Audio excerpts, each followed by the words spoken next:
T20 world cup جو ہے اس حوالے سے ہم نے بڑا واضح سٹینڈ لیا ہے کہ ہم ہندوستان کے خلاف جو میچ ہے وہ ہم نہیں کھیلیں گے، کیونکہ پاکستان نے کہا کہ یہ کھیل کا میدان ہے، یہ سیاست نہیں ہے۔ کھیل کے میدان میں سیاست بالکل نہیں ہونی چاہیے۔ ہم نے ایک بڑا سوچ سمجھ کے ہم نے سٹینڈ لیا ہے، اور اس حوالے سے ہمیں بنگلہ دیش کے ساتھ پوری طرح کھڑے ہونا چاہیے انشاءاللہ، اور یہ بہت میں سمجھتا ہوں کہ مناسب فیصلہ ہے۔ آج قزاقستان کے صدر تشریف لائے ہوئے ہیں، ان سے ہماری صبح سے میٹنگز، بڑی اچھی میٹنگز ہوئی ہیں، اور بڑی ہی گرم جوشی سے انہوں نے ہر فورم پر اپنا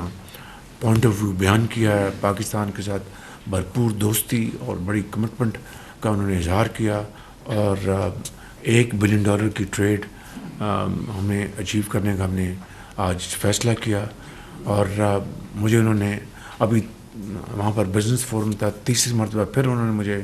پبلکلی انوائٹ کیا کہ آپ اسی سال آئیں قزاقستان۔ دل کی اتھاہ گہرائیوں سے انہوں نے مجھے انوائٹ کیا ہے، اور اس کے نتیجے میں ہم نے آج ایک ورکنگ گروپ بنا دیا ہے، جس میں 5 سالہ ایک ہم بنائیں گے منصوبہ، جس میں ہماری اقتصادی، strategic, trade, investment, IT، AI میں انہوں نے بہت ایکسل کر رہے ہیں وہ۔ تو احسن اقبال صاحب پاکستان کی طرف سے لیڈر ہوں گے ہماری ٹیم کے، ادھر سے انہوں نے اپنے ڈپٹی پرائم منسٹر کو انہوں نے اپوائنٹ کیا ہے ایز لیڈ پرسن۔ تو انشاءاللہ مجھے بڑی امید ہے کہ قزاقستان کے ساتھ ہمارے معاشی تعلقات بڑی تیزی سے آگے بڑھیں گے۔ کل تشریف لا رہے ہیں ازبکستان کے صدر، اور وہ اس حوالے سے تو بہت ہی، جب میں گیا تھا تاشکند تو ہی واز ویری کمیٹڈ کہ پاکستان کے ساتھ تعلقات، ہم نے اقتصادی تعلقات بڑھانے ہیں، اور میں نے ازبکستان کے لیے پوائنٹ پرسن بنایا ہوا ہے ہارون اختر صاحب کو۔ اب دیکھتے ہیں کہ جو ہماری میٹنگ ہوئی تھی وہاں پر تاشکند میں، اس کے بعد اس عرصے میں ہارون اختر صاحب نے کتنی گراؤنڈ کور کی ہے۔ مجھے پوری امید ہے کہ ہارون اختر صاحب نے، ان کی پوری ٹیم نے اس کے اوپر بڑی محنت کی ہوگی، اور انشاءاللہ ان کا یہ جو دورہ ہے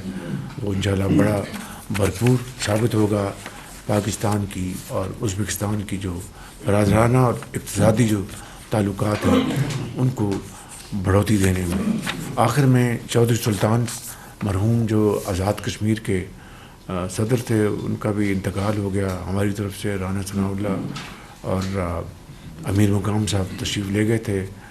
بیک وقت فتنہ الخوارج، فتنہ الہندوستان کہیں، اور جو پاکستان کے جو مخالفین ہیں انہوں نے ایک کوآرڈینیٹڈ حملہ کیا مختلف جگہوں پر بیک وقت، اور الحمدللہ ہماری لا انفورسنگ ایجنسیز، ہماری بہادر فوج نے مل کر اس کا بھرپور جواب دیا، اور اس کے نتیجے میں 3-4 دنوں میں یہ جو جہاں جہاں یہ دہشت گرد آئے تھے، 180 دہشت گرد جہنم رسید ہوئے، اور اس کے نتیجے میں 17 اہلکاروں نے جام شہادت نوش کیا۔ اسی طرح 31 شہری وہ شہید ہوئے، جن میں گوادر میں آپ دیکھیں کہ کتنا دل خراش واقعہ ہوا کہ 5 خواتین اور بچوں کو بھی انہوں نے شہید کیا۔ یعنی اندازہ کر لیں کہ یہ اتنے پتھر دل، یہ انسان نہیں ہیں بالکل۔ ہم تمام شہداء کے لیے ہم ہاتھ اٹھائیں، اور جو زخمی ہیں ان کے لیے دعا فرمائیں۔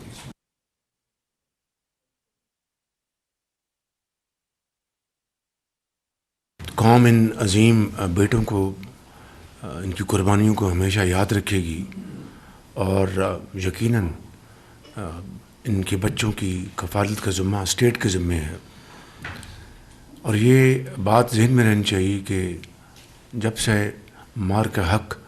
اللہ تعالیٰ کے فضل و کرم سے پاکستان نے دشمن کو ذلت آمیز شکست دی، اس کے بعد